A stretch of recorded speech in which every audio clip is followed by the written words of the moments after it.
la vaquilla roja, porque si la sangre de los toros y de los machos cabríos y las cenizas de la becerra rociadas a los inmundos santifican para la purificación de la carne, cuánto más la sangre de Cristo, el cual mediante el Espíritu Eterno se ofreció a sí mismo sin mancha a Dios, limpiará vuestras conciencias de obras muertas para que sirváis al Dios vivo.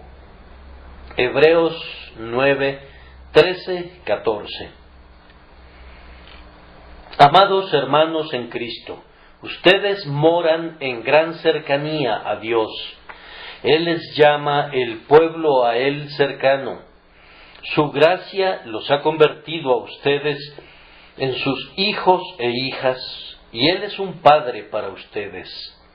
Su palabra es cumplida en ustedes, habitaré y andaré entre ellos, y seré su Dios, y ellos serán mi pueblo. Recuerden que su favorecida posición como hijos de Dios los ha colocado bajo una peculiar disciplina, pues ahora Dios los trata como hijos, y los hijos están sujetos a las normas del hogar. El Señor será santificado en los que a Él se acercan. Un favor especial implica una norma especial. No se hicieron estrictas leyes para el comportamiento de los amalecitas, ni de los amorreos, ni de los egipcios, porque ellos estaban muy alejados de Dios, y Él pasó por alto los tiempos de su ignorancia. Pero el Señor apartó a Israel para que fuese su pueblo, y vino y habitó en medio de la congregación. La tienda sagrada en la que mostró su presencia fue plantada en el centro del campamento, y allí el grandioso rey enarboló su estandarte de fuego y de nube. Por esto, como el Señor llevó al pueblo tan cerca de él, lo sujetó a leyes especiales vigentes para su palacio, más bien que para las inmediaciones de su dominio. Ellos estaban obligados a conservarse muy puros, pues llevaban los utensilios de Jehová, y eran una nación de sacerdotes delante de Él. Tenían que ser santos espiritualmente, pero como estaban en su niñez, se les tenía que enseñar esto mediante leyes que se referían a la purificación externa. Lean las leyes establecidas en Levítico y vean cuánto cuidado requería la nación favorecida y cuán celosamente debían cuidarse de la contaminación. Precisamente así como los hijos de Israel en el desierto estaban sujetos a severas regulaciones, así también quienes viven cerca de Dios están sujetos a una santa disciplina en la casa del Señor. Nuestro Dios es fuego consumidor. Ahora no estamos hablando de nuestra salvación o de nuestra justificación como pecadores, sino de los tratos del Señor hacia nosotros como santos. En ese respecto debemos caminar cuidadosamente con Él y vigilar nuestros pasos para no ofenderle. Nuestro sincero deseo es comportarnos en su casa de tal manera que siempre nos permita tener acceso confiado a su presencia y que no se vea compelido nunca a rechazar nuestras oraciones porque hemos estado cayendo en pecado. El deseo de nuestro corazón y nuestro anhelo interior es que nunca perdamos la sonrisa de nuestro Padre. Si hemos perdido comunión con Él, aunque sea por una hora, nuestro clamor debe ser: ¿quién me diera el saber dónde hallar a Dios? Yo iría hasta su silla, pues cuando tenemos comunión con el Señor, somos felices, somos fuertes y estamos llenos de aspiraciones y emociones celestiales. No hay un gozo bajo el cielo semejante al gozo de la comunión con Dios.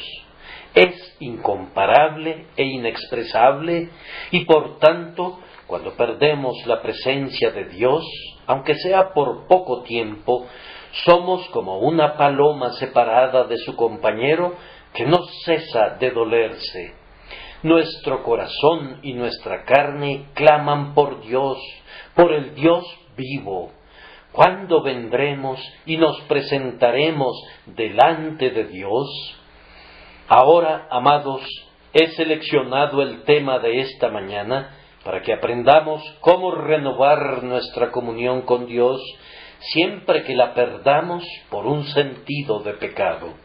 Si el Espíritu Santo graciosamente nos ilumina, veremos cómo la conciencia puede ser guardada limpia para que así el corazón sea capaz de morar con Dios.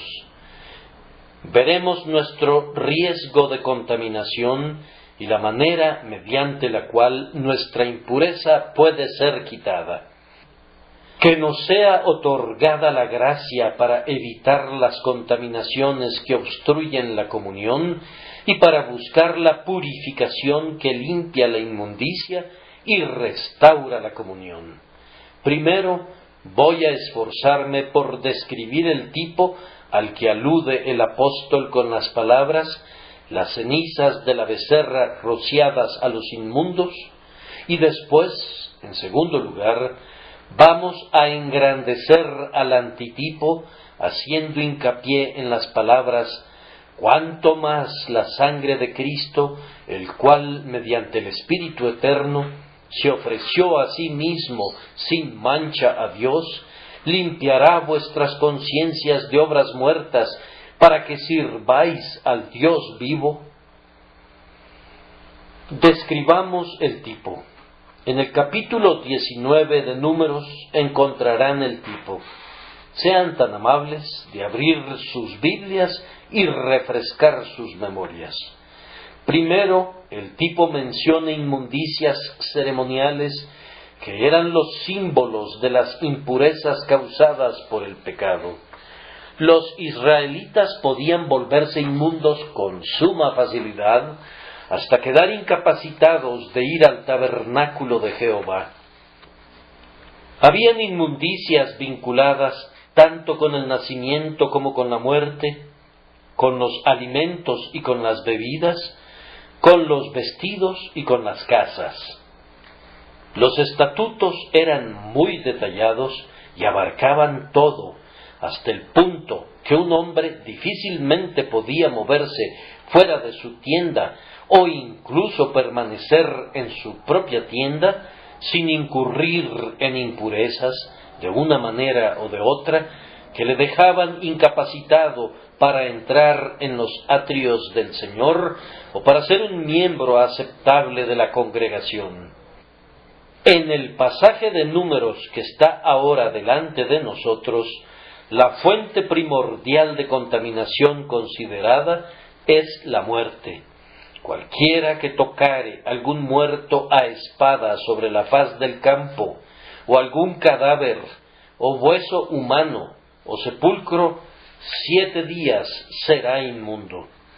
Ahora, la muerte es peculiarmente el símbolo del pecado, así como el fruto del pecado. El pecado, como la muerte, desfigura la imagen de Dios en el hombre.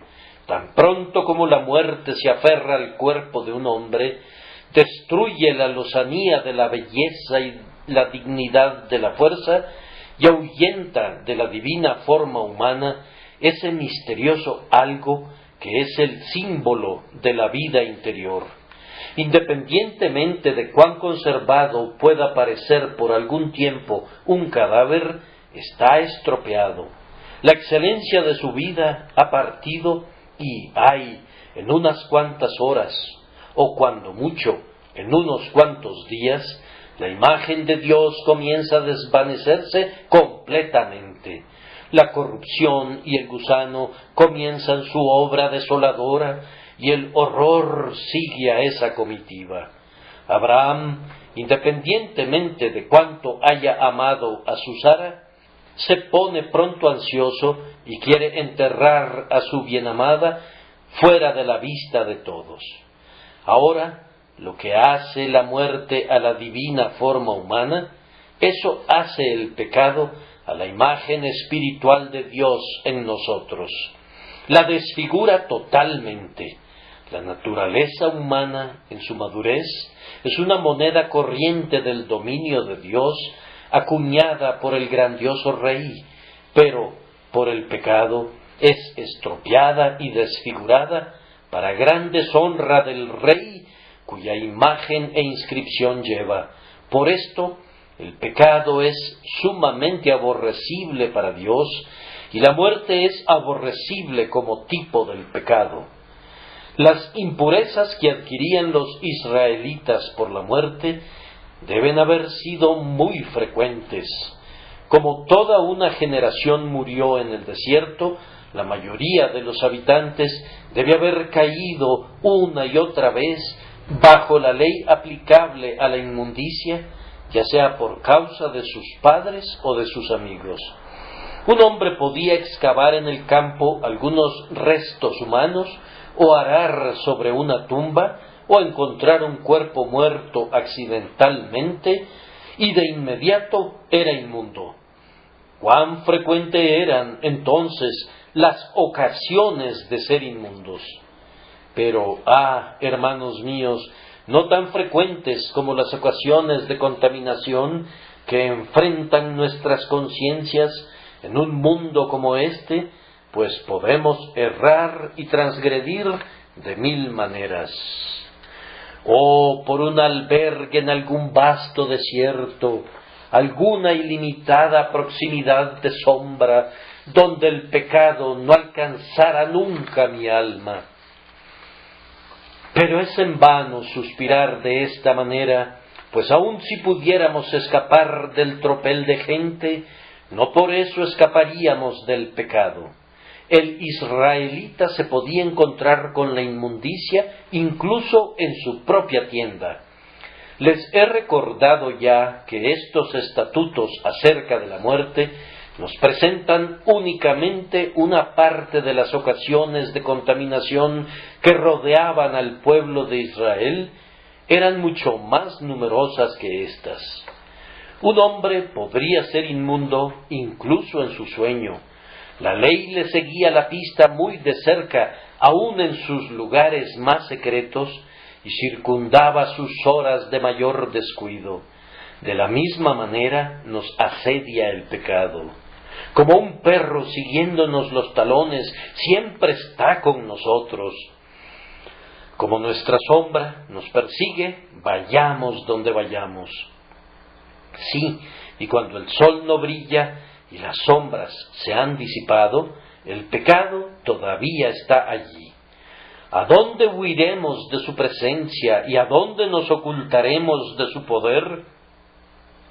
Queriendo nosotros hacer el bien, el mal está en nosotros. Cuán humillados deberíamos sentirnos al recordar esto. El israelita se volvía inmundo incluso al hacer el bien, pues definitivamente era una buena obra enterrar a los muertos. Un hombre era impuro si por motivos de caridad ayudaba a enterrar al pobre o al que había sido asesinado, o a las tristes reliquias de mortalidad que pudieran quedar al descubierto en la llanura, y sin embargo, esta era una acción encomiable. Hay pecado incluso en nuestras cosas santas, la moralidad más pura, en la que ningún ojo de hombre pudiera detectar una mancha, es defectuosa a los ojos de Dios. Hermanos, el pecado mancilla nuestra piedad y contamina nuestra devoción. Ni siquiera podemos orar sin que necesitemos pedirle a Dios que perdone nuestra oración. Nuestros actos de fe conllevan una medida de incredulidad, pues la fe no es nunca tan sólida como debería serlo. Nuestras lágrimas penitenciales tienen algún componente de impenitencia en ellas, y nuestras aspiraciones celestiales tienen una medida de carnalidad que las degrada.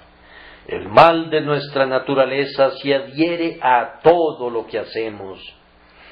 ¿Quién hará limpio a lo inmundo? Nadie. De una forma o de otra, la inmundicia nos alcanzará. Hemos sido lavados una vez con la sangre de Jesús y estamos limpios delante del tribunal de Dios. Y, sin embargo, en la familia divina necesitamos que nuestros pies sean limpiados después de caminar un rato por este mundo polvoriento, y no hay ningún discípulo que esté por encima de la necesidad de este lavamiento. A cada uno de nosotros y a todos, el Señor nos dice: si no te lavare, no tendrás parte conmigo. Si un hombre tocaba a un muerto, no solamente se volvía inmundo, sino que se convertía en fuente de inmundicia. Y todo lo que el inmundo tocare será inmundo, y la persona que lo tocare será inmunda hasta la noche. Mientras un hombre permaneciera inmundo, no podía subir a la adoración a Dios, y estaba en peligro de ser cortado de entre la congregación, por cuanto, dice la ley, contaminó el tabernáculo de Jehová. La contaminación brotaba del contaminado. ¿Acaso ustedes y yo podemos recordar lo suficiente cuánto mal diseminamos cuando estamos fuera de la comunión con Dios? Cualquier temperamento poco generoso proyecta su sombra en los demás. Nunca lanzamos alguna mirada sin provocar resentimiento y malos sentimientos en los otros. Esta persona o aquella seguirá nuestro ejemplo si somos holgazanes, y así estaríamos haciendo mucho daño, aun cuando no estemos haciendo nada. Ni siquiera podrían enterrar su talento en una servilleta sin poner un ejemplo para que los demás hicieran lo mismo. Y si ese ejemplo fuera seguido por todos, cuán terribles serían las consecuencias. Fíjense que no estoy hablando ahora de los pecadores del mundo, sino de los santos de Dios. Como las ordenanzas contenidas en el capítulo delante de nosotros eran para Israel, así estas cosas son predicadas para aquellos en quienes está el Espíritu del Señor. El anhelo ferviente de mi alma es que nuestro caminar sea digno del Señor, para agradarle en todo, y que no nos volvamos indignos de la comunión con Él.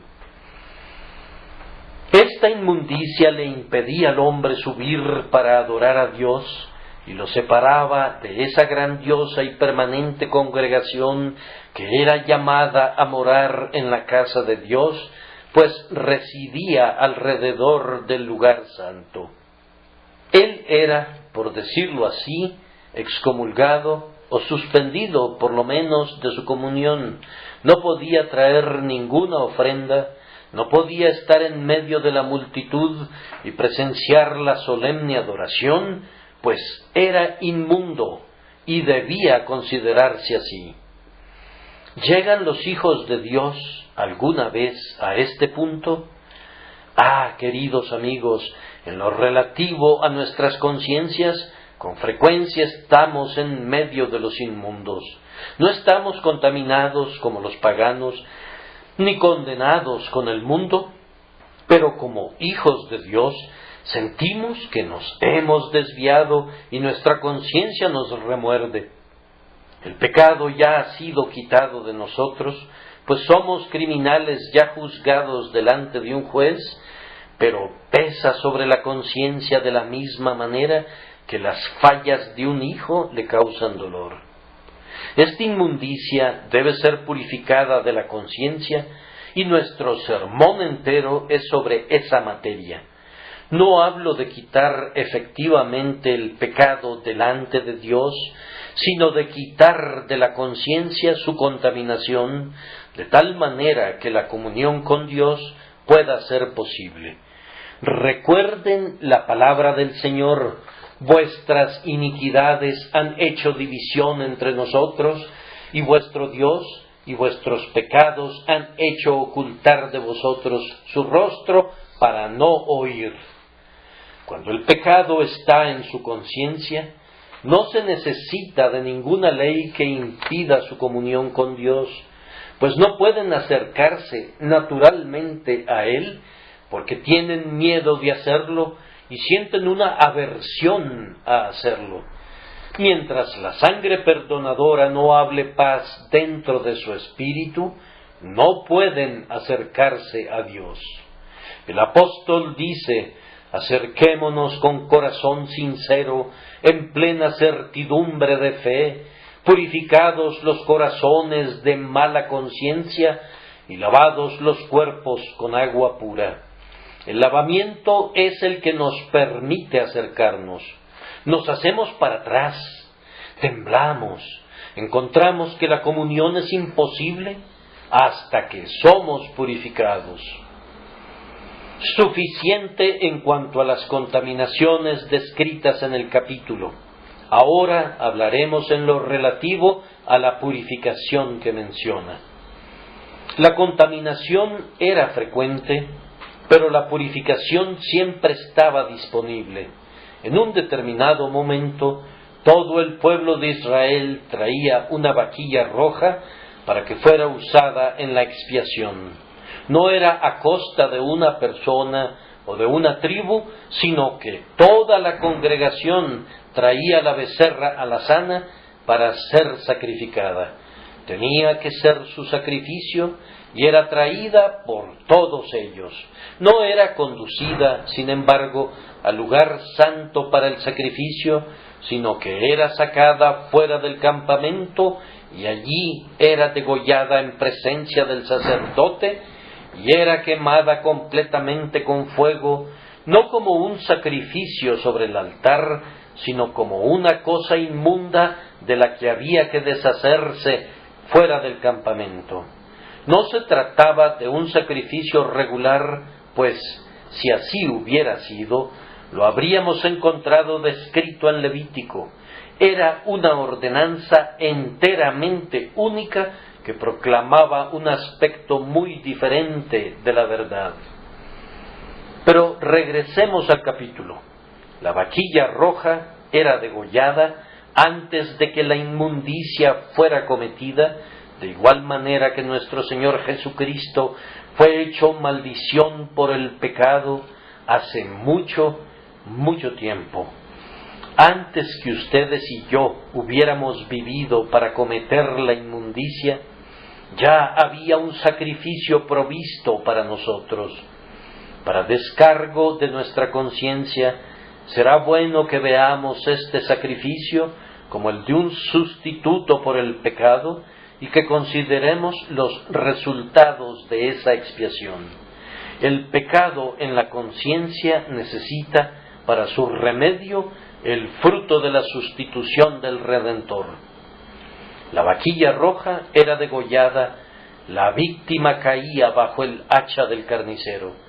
Se tomaba entonces todo, su cuero, su carne, su sangre, su estiércol, todo, pues no debía quedar ninguna traza de ella, y era quemada enteramente con fuego, conjuntamente con madera de cedro e hisopo y lana carmesí, que yo supongo que se había usado previamente para rociar la sangre de la vaquilla, y por tanto debía estar empapada con esa sangre. Todo ese conjunto era destruido fuera del campamento. Lo mismo sucedió con nuestro Señor, que aunque Él mismo era inmaculado, fue hecho pecado por nosotros y sufrió fuera del campamento, sintiendo la separación de Dios, mientras clamaba: Dios mío, ¿por qué me has desamparado? ¡Ah! ¡Cuánto le costó a nuestro Señor ponerse en nuestro lugar y cargar con las iniquidades de los hombres! Entonces las cenizas eran recogidas y puestas en lugar limpio, accesible para todo el campamento. Todo mundo sabía dónde estaban las cenizas, y siempre que había una inmundicia, se dirigían a ese montón de cenizas y tomaban una pequeña porción. Cuando las cenizas se agotaban, traían otra vaquilla roja y hacían la misma operación que habían hecho antes, para que esta purificación para los inmundos siempre estuviera disponible. Pero aunque esta vaquilla roja era degollada para todos, y la sangre era rociada hacia la parte delantera del tabernáculo de reunión, nadie derivaba ningún beneficio personal en referencia a su propia inmundicia, a menos que la utilizara personalmente.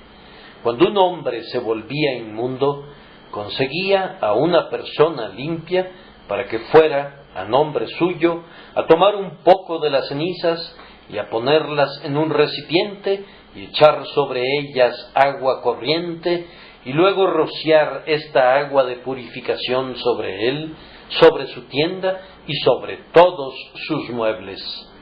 Mediante esa aspersión, al cabo de 7 días, la persona inmunda era purificada. No había ningún otro método de purificación de su inmundicia excepto ese. Lo mismo sucede con nosotros.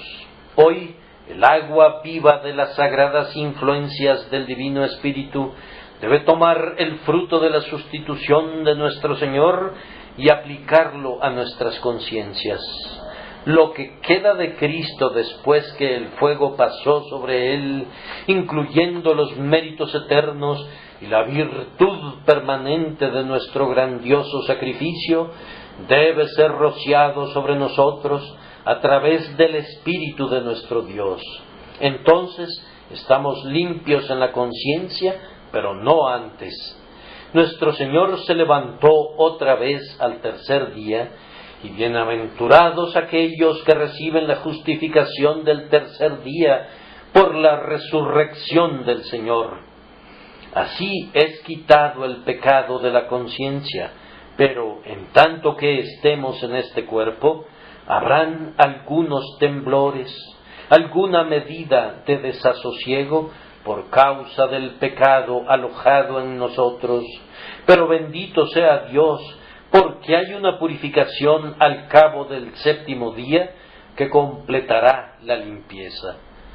Cuando irrumpa el domingo eterno, entonces tendrá lugar la última aspersión con el hisopo, y seremos limpios y entraremos en el reposo que queda para el pueblo de Dios, limpios por completo.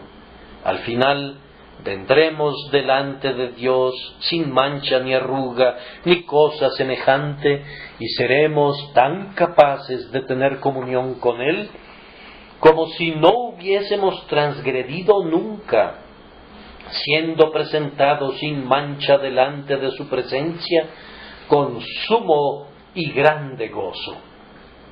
Suficiente en lo concerniente al tipo, con el cual ya hemos mezclado algún grado de exposición. Engrandezcamos al grandioso antitipo, porque si la sangre de los toros y de los machos cabríos y las cenizas de la becerra rociadas a los inmundos santifican para la purificación de la carne, ¿cuánto más la sangre de Cristo? ¿Cuánto más? Él no nos da la medida, sino simplemente lo deja con un interrogante. Nunca seremos capaces de decir cuánto más, pues la diferencia entre la sangre de los toros y de los machos cabríos y la sangre de Cristo, la diferencia entre las cenizas de la vaquilla roja y los eternos méritos del Señor Jesús, debe ser una diferencia infinita. Permítanme ayudar a su juicio mientras declaramos la suma grandeza de nuestro poderoso Redentor, por quien somos reconciliados con Dios. Primero, entonces, nuestra impureza es mucho mayor, pues la impureza de la que habla nuestro texto está en la conciencia. Ahora yo puedo creer que el israelita, cuando se volvía inmundo por tocar un cadáver por necesidad o un pedazo de un hueso por accidente, no sentía nada en su conciencia, pues no había pecado en ese asunto, era sólo ceremonialmente inmundo y eso era todo. Su incapacidad ceremonial le turbaba, pues habría estado muy contento de subir al tabernáculo del Señor y tener compañerismo con las huestes de Israel, pero no había nada en su conciencia. Si hubiera habido algo, la sangre de los toros y de los machos cabríos no le hubiera podido ayudar. Amados, ustedes y yo sabemos lo que es, a veces, tener inmundicia sobre nuestras conciencias y tener que lamentarnos porque nos hemos descarriado de los mandamientos del Señor. Los impíos no se afligen así. Su conciencia los acusa espasmódicamente, pero ellos nunca escuchan sus acusaciones como para sentir su incapacidad de acercarse a Dios. Es más, pueden llegar a ponerse de rodillas con una conciencia culpable y pretender ofrecer a Dios el sacrificio de la oración y la alabanza, mientras todavía no son perdonados y están desunidos y son rebeldes. Ustedes y yo, si en verdad somos el pueblo del Señor, no podríamos hacer eso. La culpa en nuestra conciencia es para nosotros algo terrible. No hay dolores corporales, no hay torturas infligidas por la Inquisición que sean del todo comparables a los látigos de alambre ardiente que flagelan a la conciencia culpable. Cuando oigan a personas que hablan acerca de las horribles figuras de la edad medieval con relación al infierno, y las fuertes metáforas usadas algunas veces por los ortodoxos hasta el día de hoy, recuerden que sólo son figuras y entonces que cualquiera que haya sentido las agonías de una conciencia culpable juzgue si las figuras podrían ser exageradas. Es algo terrible que te sientas culpable y en la medida que seas mejor, más te afligirás al encontrarte conscientemente en el estado indebido. Yo le pregunto a cualquier hombre regenerado aquí, que en el fondo tenga ya una seguridad de que su pecado ha sido perdonado delante de Dios, si puede hacer el mal sin dolerse. Siempre que transgredes y estás consciente de ello, aunque no dudes del amor de Dios hacia ti, ¿no eres como alguien que tiene rotos todos sus huesos? Yo sé que es así, y entre mejor seas, más intenso será el terror de tu espíritu cuando la culpa esté sobre tu conciencia en cualquier medida. Bien, ahora, lo que puede quitar la culpa de la conciencia debe ser infinitamente mayor que lo que podía quitar una simple contaminación ceremonial. Hermanos, la culpa en la conciencia es el más eficaz impedimento para que nos acerquemos a Dios. El Señor llama a su pueblo para que se acerque a Él, y hay un camino de acceso que siempre está abierto, pero en la medida en que estés consciente de pecado, estás renuente a usar esa vía de acceso. Podemos venir a Dios como pecadores para buscar perdón, pero no podemos venir delante del Señor como amados hijos mientras haya alguna desaveniencia entre nosotros y nuestro grandioso Padre. No, debemos estar limpios o no podríamos acercarnos a Dios. Vean cómo los sacerdotes lavaban sus pies en la fuente de bronce antes de ofrecer incienso al Señor. No podemos tener comunión con Dios mientras haya un sentido de pecado inconfesado y sin perdón sobre nosotros. Reconciliaos con Dios es un texto tanto para santos como para pecadores. Los hijos pueden tener desavenencias con un padre, así como los rebeldes pueden tenerlas con un rey.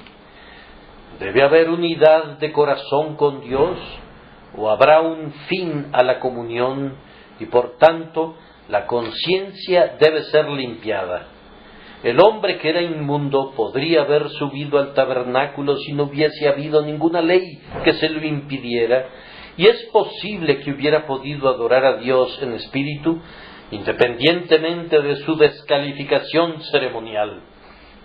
La contaminación no era una barrera en sí misma, excepto en tanto que era típica. Pero el pecado en la conciencia es una pared natural entre Dios y el alma. No puedes entrar en una comunión amorosa con Él hasta que la conciencia esté despejada. Por tanto, los exhorto a que vuelen de inmediato a Jesús en busca de paz. Amados, si nuestras conciencias estuvieran más plenamente desarrolladas de lo que están, tendríamos tan gran sentido de la frecuencia de nuestra inmundicia como el israelita consciente tenía la conciencia de su riesgo de inmundicia ceremonial. Les digo solemnemente que la plática que hemos escuchado últimamente acerca de la perfección en la carne proviene del ego y de la ignorancia de la ley. Cuando he leído expresiones que parecen afirmar que quienes las decían estaban totalmente libres de pecado, de pensamiento y de palabra y de actos, he sentido lástima por las víctimas engañadas de la presunción y me he estremecido ante su espíritu. Entre más rápido sea limpiada de la Iglesia de Dios esta jactancia, mejor. El pueblo verdadero de Dios tiene dentro de sí el espíritu de la verdad que lo convence de pecado, y no el espíritu arrogante y mentiroso que conduce a los hombres a decir que no tienen pecado. Los verdaderos santos moran en el lugar de la penitencia y de la fe constante en la sangre expiadora, y no se atreven a exaltarse como los fariseos que clamaban: Dios, te doy gracias porque no soy como los otros hombres. Ciertamente no hay hombre justo en la tierra que haga el bien y nunca peque. Vamos, amados, de acuerdo a mi propia experiencia, constantemente estamos siendo contaminados, estando en este mundo inmundo y subiendo y bajando por él. Así como un hombre no podía dar un paseo sin tropezarse con una tumba, ni podía encerrarse en su casa sin correr el riesgo que la muerte entrase en ella, así estamos nosotros expuestos al pecado en todas partes. Pareciera que es inevitable, mientras estemos en este cuerpo y en este mundo pecaminoso, que entremos en contacto con el pecado de una forma u otra, y cualquier contacto con el pecado es contaminante. Nuestro Señor pudo vivir entre los pecadores y permanecer incólume porque no había mal en su corazón, pero en nuestro caso, el pecado que está fuera despierta los ecos internos y así causa una medida de consentimiento y contaminación. La voluntad cede más o menos a la tentación, y cuando la voluntad no cede, la imaginación juega el papel del traidor y los afectos parlamentan y traicionan al alma. Aunque venga acompañado de una determinación de no caer en el mal, el simple pensamiento del mal es pecado. El pecado no atraviesa la placa sensible de nuestra alma, según está expuesta en su cámara de cada día, sin dejar, aun si nosotros mismos no la vemos, alguna traza y una mancha que Dios sí ve. Nuestros colegas son una fuente terrible de contaminación para nosotros.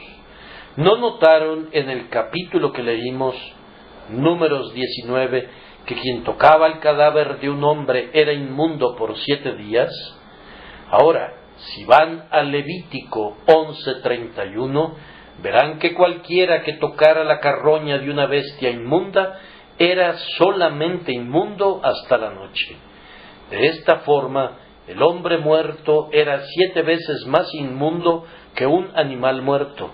Esa es la evaluación que hace Dios del hombre caído, no regenerado, y es una evaluación justa, pues los hombres perversos hacen muchas cosas que las bestias brutas no hacen nunca.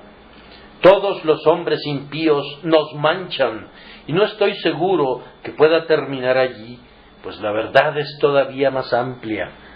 No me importa cómo escojan a sus amistades, y deberían ser muy selectivos al escogerlas, pero aunque solo se asocien con santos, ellos también serán ocasión de pecado para ustedes en un momento o en otro. Habrá algo en ellos, incluso acerca de su santidad, que pueda despertar su idolatría hacia ellos o su envidia de ellos y de una forma u otra conducirlos a pecar. Tú no puedes estar completamente libre de inmundicia, ya que eres hombre inmundo de labios y habitas en medio de pueblo que tiene labios inmundos, y por tanto siempre tendrás necesidad de usar el mecanismo de la purificación que el Señor ha preparado y revelado. Recuerda que en el tipo el menor roce contaminaba. Si únicamente levantaban un hueso, los israelitas eran inmundos. Si simplemente pasaban sobre una tumba, se volvían inmundos. Hermanos míos, los mejores de ustedes difícilmente pueden leer en el periódico un relato de un crimen sin que se les pegue alguna mancha. No pueden ver el pecado en otra persona sin estar en terrible peligro de ser, en alguna medida, afectados por ello. El pecado es de una naturaleza tan sutil y penetrante que mucho antes que estemos conscientes empaña nuestro brillo y carcome nuestro espíritu. Únicamente el Dios santo y puro es sin mancha, pero en cuanto a los mejores de sus santos, ellos necesitan velar sus rostros en su presencia y pregonar: inmundo, inmundo. Bajo la antigua ley, los hombres podrían ser inmundos sin saberlo. Un hombre habría podido tocar un hueso sin darse cuenta, mas la ley operaba de igual manera. Habría podido caminar sobre una tumba sin saberlo, pero era inmundo. Me temo que nuestro orgulloso sentido de lo que pensamos que es nuestra limpieza interior refleja simplemente la estupidez de nuestra conciencia. Si nuestra conciencia fuera más sensible y tierna, percibiría al pecado allí donde ahora nos congratulamos porque todo es puro. Hermanos míos, esta enseñanza mía nos coloca en un lugar muy bajo, pero entre más baja sea nuestra posición, será mejor y más segura para nosotros, y seremos más capaces de valorar la expiación por la cual nos acercamos a Dios. Puesto que la mancha está sobre la conciencia, quitarla es una obra mucho mayor que quitar una simple inmundicia ritual. En segundo lugar, en este encabezado, nuestro sacrificio es más grande en sí mismo. No voy a enfatizar cada punto de su grandeza para no cansarlos, mas simplemente voy a notar que en la degollación de la vaquilla, la sangre era presentada y rociada hacia la parte delantera del tabernáculo 7 veces, aunque no entraba efectivamente allí, y así, en la expiación por medio de la cual encontramos la paz de conciencia, hay sangre, pues sin derramamiento de sangre no se hace remisión. Ese es un decreto establecido por el gobierno eterno, y la conciencia nunca alcanzará la paz hasta que entienda el misterio de la sangre. No sólo necesitamos los sufrimientos de Cristo, sino la muerte de Cristo manifiesta en su sangre. El sustituto debe morir. La muerte era nuestro destino y muerte por muerte ofreció Cristo al Dios eterno. Es por un sentido de la muerte sustitutiva de nuestro Señor que la conciencia se queda limpia de las obras muertas. Además, la propia vaquilla era ofrecida. Después que la sangre era rociada hacia la parte delantera del tabernáculo por la mano sacerdotal, la víctima era totalmente consumida. Lean ahora nuestro texto. Cristo, el cual mediante el Espíritu Eterno se ofreció a sí mismo a Dios. Nuestro Señor Jesucristo no entregó simplemente su muerte, sino su persona entera, con todo lo que le competía, para ser nuestro sacrificio sustitutivo. Se ofreció a sí mismo, su persona, su gloria, su santidad, su vida, su propio yo, en nuestro lugar. Pero, hermanos, si una pobre vaquilla, cuando era ofrecida y consumida, hacía que el hombre inmundo fuera limpio, ¿cuánto más seremos purificados por Jesús, puesto que Él se dio a sí mismo, a su glorioso yo, en quien habita corporalmente toda la plenitud de la deidad? ¡Oh, qué sacrificio es este! Se agrega que nuestro Señor hizo esto mediante el Espíritu Eterno. La vaquilla no era una ofrenda espiritual, sino carnal. La criatura no sabía nada de lo que se estaba haciendo y por eso era una víctima involuntaria. Pero Cristo estaba bajo los impulsos del Espíritu Santo que había sido derramado sobre él y fue movido por él para entregarse a sí mismo como un sacrificio por el pecado. De aquí surge algo de la mayor eficacia de su muerte, pues la disposición del sacrificio aumentó grandemente su valor. Para darles a ustedes otra interpretación de esas palabras, y probablemente una que es mejor, había un eterno espíritu vinculado con la humanidad de Cristo nuestro Señor, y por él se entregó para Dios. Él era Dios, así como hombre, y esa eterna deidad suya otorgó un valor infinito a los sufrimientos de su cuerpo humano, de tal manera que se ofreció a sí mismo como un Cristo entero en la energía de su eterno poder y deidad. ¡Oh, qué sacrificio es ese en el Calvario! Es por la sangre del hombre Cristo que ustedes son salvados, y sin embargo está escrito, la iglesia del Señor, la cual Él ganó por su propia sangre. Uno que es a la vez Dios y hombre, se ha entregado a sí mismo como un sacrificio por nosotros. ¿Acaso el sacrificio no es inconcebiblemente más grande en el hecho de que contiene al tipo? ¿No debe purificar eficazmente nuestra conciencia? Después que quemaban la vaquilla, recogían todas las cenizas. Todo lo que podía arder había sido consumido. Nuestro Señor fue hecho un sacrificio por el pecado. ¿Y qué queda de Él? No unas cuantas cenizas, sino el Cristo entero, que todavía permanece para no morir más, sino que permanece inmutable para siempre. Pasó por los fuegos sin quemarse, y ahora vive para siempre para interceder por nosotros. Es la aplicación de su mérito eterno la que nos purifica, y no es ese mérito eterno inconcebiblemente mayor de lo que puedan ser jamás las cenizas de una vaquilla. Ahora, hermanos míos, quiero que por un momento recuerden que nuestro Señor mismo era sin mancha, puro y perfecto, y sin embargo, lo digo con aliento entrecortado, Dios por nosotros lo hizo pecado, al que no conoció pecado. Susúrrenlo con mayor asombro todavía, hecho por nosotros maldición. Sí, una maldición, porque está escrito: maldito todo el que es colgado en un madero.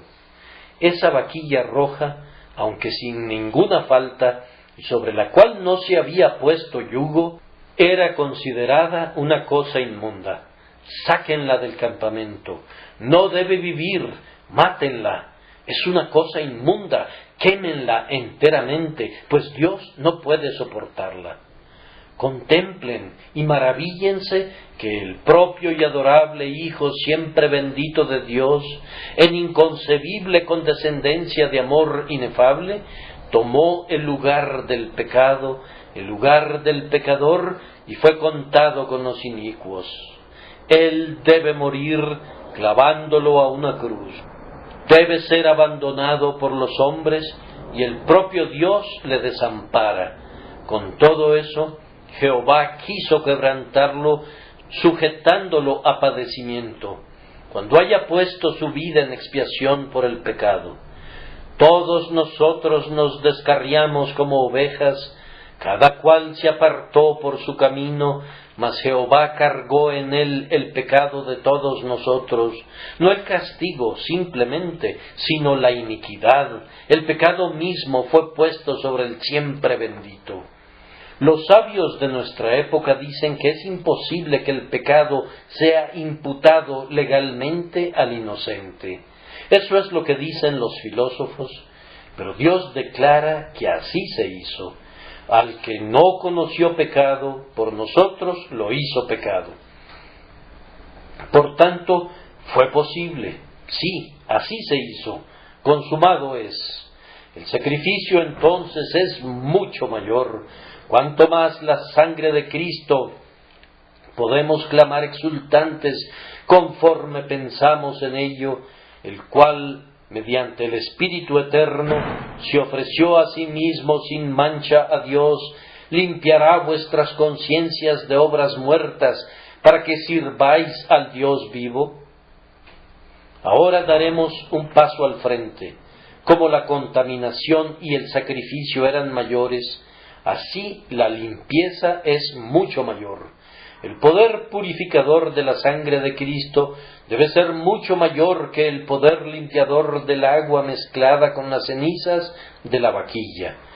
Pues, primero, el agua no podía limpiar a la conciencia de pecado, pero la aplicación de la expiación puede hacerlo y lo hace. No voy a hablar para nada esta mañana acerca de doctrina, sino acerca de hechos. ¿Han sentido alguna vez la expiación de Cristo aplicada por el Espíritu Santo a sus conciencias? Entonces, estoy seguro de que el cambio experimentado por su mente ha sido súbito y glorioso, como si las tinieblas de la medianoche se hubieran encendido con el brillo del mediodía. Yo recuerdo muy bien sus efectos sobre mi alma al inicio, y cómo rompió mis ataduras e hizo que mi corazón saltara lleno de deleite. Pero lo he encontrado igualmente poderoso desde entonces, pues cuando me estoy examinando a mí mismo delante de Dios, sucede algunas veces que fijo mis ojos sobre algún mal que he cometido y lo repaso hasta que su memoria corroe mi propia alma como un ácido cáustico, o como un gusano que carcome, o como carbones encendidos. He procurado argumentar que la falta era excusable en mí, o que hubo ciertas circunstancias que hacían casi imposible que yo pudiera hacer otra cosa, pero nunca he tenido éxito en aquietar mi conciencia de esa manera. Sin embargo, pronto estoy tranquilo cuando vengo delante del Señor y clamo: Señor, aunque yo soy tu propio amado Hijo, soy inmundo en razón de este pecado. Aplica nuevamente el mérito del sacrificio expiatorio de mi Señor, pues ¿no has dicho tú, si alguno hubiere pecado, abogado tenemos para con el Padre, a Jesucristo el justo? Señor, oye su alegato y perdona mis ofensas. Hermanos míos, la paz que viene de esta manera es muy dulce. No pueden orar aceptablemente sin esa paz, y deben dar gracias a Dios que no puedan orar, pues es algo terrible continuar con sus devociones bajo un sentido de culpa, a diferencia de cuando la conciencia está tranquila. Es un mal hijo el que puede estar feliz cuando su padre no está complacido. Un verdadero hijo no puede hacer nada mientras no haya sido perdonado. Ahora, la aspersión de las cenizas de la vaquilla sobre el inmundo no era comprensible en cuanto a sus efectos por parte del que la recibía. Me refiero a que no había una conexión obvia entre la causa y el efecto. Supongamos que un israelita era inmundo y fue rociado con el agua. Ahora podía subir a la casa del Señor, pero ¿vería alguna razón del cambio? Diría, he recibido el agua de la separación y soy limpio, pero no sé por qué la aspersión de esas cenizas me haya limpiado, excepto porque Dios así lo ha establecido. Hermanos, ustedes y yo sabemos efectivamente cómo es que Dios nos ha limpiado, pues sabemos que Cristo ha sufrido en nuestro lugar. La sustitución explica el misterio y por esto tiene un mayor efecto sobre la conciencia que cualquier forma ritualística y externa que no pudiera ser explicada. La conciencia es el entendimiento ejercitado sobre los sujetos morales, y lo que convence al entendimiento que todo está bien, pronto da paz a la conciencia. El tiempo apremia y por tanto sólo diré que como las cenizas de la vaquilla eran para todo el campamento, así son los méritos de Cristo para todo su pueblo. Como fueron puestos allí donde son accesibles, así ustedes pueden venir siempre y participar del poder purificador de la preciosa expiación de Cristo. Como un simple rociamiento convertía en limpio lo inmundo, así también ustedes pueden venir y ser limpiados, aunque su fe sea pequeña y parezcan obtener poco de Cristo. Oh hermanos, el Señor Dios de infinita misericordia les da a conocer el poder de su grandioso sacrificio para que obre paz en ustedes, no después de 3 o de 7 días, sino al instante, y paz no simplemente por un tiempo, sino para siempre. Debo explicarles un enigma. Salomón, de acuerdo con la tradición judía, declaró que no entendía por qué las cenizas de la vaquilla hacían inmundo a todo el mundo, excepto a aquellos que ya eran inmundos. Ustedes vieron en la lectura que el sacerdote, el hombre que degollaba a la vaquilla roja, la persona que recogía las cenizas y el que mezclaba las cenizas con agua y las rociaba, todos se volvían inmundos por esos actos, y sin embargo las cenizas purificaban a los inmundos. ¿Acaso no es esto análogo al enigma de la serpiente de bronce? Fue por una serpiente que el pueblo fue mordido, y fue por una serpiente de bronce que eran salvados. Es por el ser de Cristo, considerado como inmundo, que nosotros somos limpiados, y la operación de su sacrificio es justo como la de las cenizas, pues revela la inmundicia y la quita. Si tú estás limpio y piensas en la muerte de Cristo, ¿qué sentido de pecado trae sobre ti? Pueden juzgar acerca del pecado por la expiación. Si son inmundos, acercarse a Cristo quita el pecado. Así, mientras su muerte mi pecado exhibe en todos sus negros matices, tal es el misterio de la gracia que sella mi perdón también. Si creemos que somos inmundos, una mirada a la sangre expiatoria nos lleva a ver cuán inmundos somos, y si nos juzgamos inmundos, entonces la aplicación del sacrificio expiatorio da descanso a nuestras conciencias. Ahora, ¿de qué se trata todo esto? Esta vaquilla degollada la entiendo, puesto que admitía a los israelitas inmundos a los atrios del Señor, pero este Cristo de Dios, ofreciéndose a sí mismo sin mancha mediante el Espíritu Eterno, ¿cuál es su propósito? Su objetivo es un servicio más elevado, es para que podamos ser limpiados de las obras muertas para servir al Dios vivo.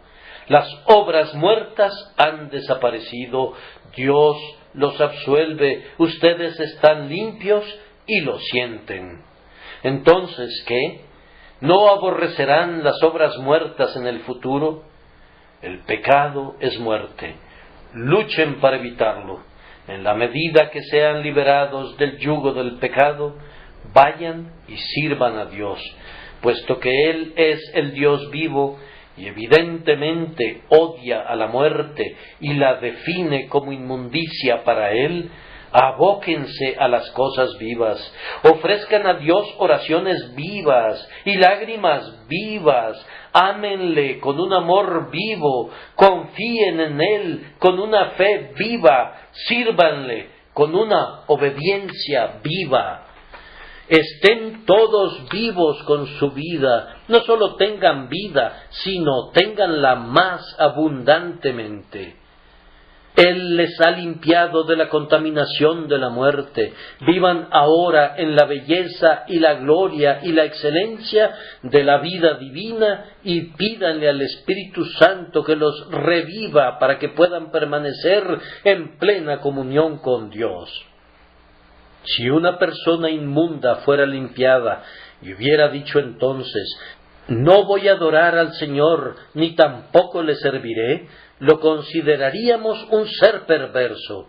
Y si cualquier persona aquí presente dijera, mi pecado ha sido perdonado y yo lo sé, pero no haré nada para Dios, muy bien podríamos exclamar, ¡ah, hombre desgraciado! ¡Cuán hipócrita y engañadora debe ser esa persona!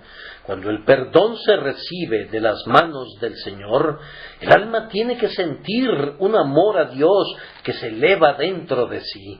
Al que se le ha perdonado mucho, tiene que amar mucho y tiene que hacer mucho por él, porque no obtuvo ese perdón. Que el Señor los bendiga por Jesucristo nuestro Señor. Amén.